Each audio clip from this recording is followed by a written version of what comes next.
नेपाल में विमान हादसे का शिकार हुई येती एयरलाइंस के विमान में बतौर क्रू ओशिन आले मगर भी सवार थी। एयर होस्टेस ओशिन की नेपाल में टिकटॉक स्टार के रूप में अलग ही पहचान थी। उनकी मौत के बाद उनके वीडियोज सोशल मीडिया पर जमकर वायरल हो रहे हैं। ओशिन आले मगर को नेपाल में लोग खुशगवार टिकटॉकर के रूप में जानते थे।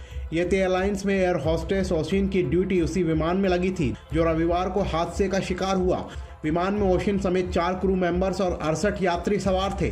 अभी तक नेपाली अधिकारियों ने 68 शव मिलने की पुष्टि की है। इसमें से एक शव ओशिन का भी है। टिकटॉक पर हिंदी गानों पर शॉर्ट वीडियोस बनाने वाली ओशिन का हंसता मुस्कुराता चेहरा अब बस यादों में रह जाएगा।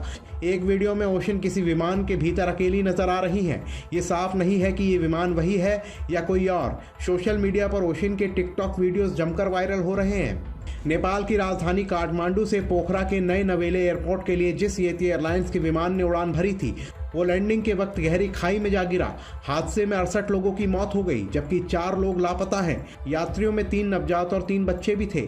इसे नेपाल के इतिहास में पिछली 3 दशकों का सबसे बड़ा हवाई हादसा माना जा रहा है।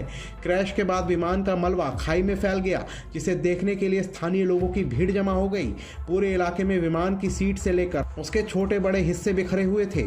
एक वीडियो फुटेज में विमान क्रैश से पहले रिहायशी इलाके के ऊपर बहुत नीचे हवा में डोलता देखा गया। नेपाली मीडिया के अनुसार ओशिन आले मगर हादसे का शिकार हुए विमान के 4 सदस्यीय क्रू का हिस्सा थी।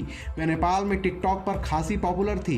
येती एयरलाइंस की इस फ्लाइट में 53 नेपाली, 5 भारतीय, 4 रूसी, 2 कोरियाई, 1 अर्जेंटीनियाई, 1 ऑस्ट्रेलियन, 1 आयरिश और 1 फ्रेंच यात्री सवार थे।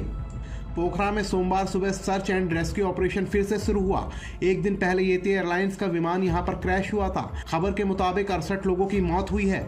आपको बता दें कि इससे पहले भी नेपाल में इस तरीके की घटनाएं सामने आती रही हैं। देश में पिछले बड़ी विमान दुर्घटना पिछले साल 29 मई को हुई थी जब तारा एयर का एक विमान पर्वतीय मुस्तांग जिले में दुर्घटनाग्रस्त हो गया था जिसमें एक भारतीय परिवार के 4 सदस्यों समेत इसमें सवार सभी 22 लोगों की मौत हो गई थी। ऐसा ही एक मामला 2016 में भी हुआ था। इसी एयरलाइन का एक विमान इसी मार्ग पर उड़ान के दौरान दुर्घटनाग्रस्त हो गया था जिसमें सवार सभी 23 लोगों की मौत हो गई थी। मार्च 2018 में भी त्रिभुवन अंतर्राष्ट्रीय हवाई अड्डे पर विमान दुर्घटनाग्रस्त में 51 लोगों की मौत हो गई थी। ऐसे ही सितंबर 2012 में त्रिभुवन अंतर्राष्ट्रीय हवाई अड्डे पर आपात लैंडिंग करते समय सीता एयर का एक विमान दुर्घटनाग्रस्त हो गया था जिसमें 19 लोगों की मौत हो गई थी।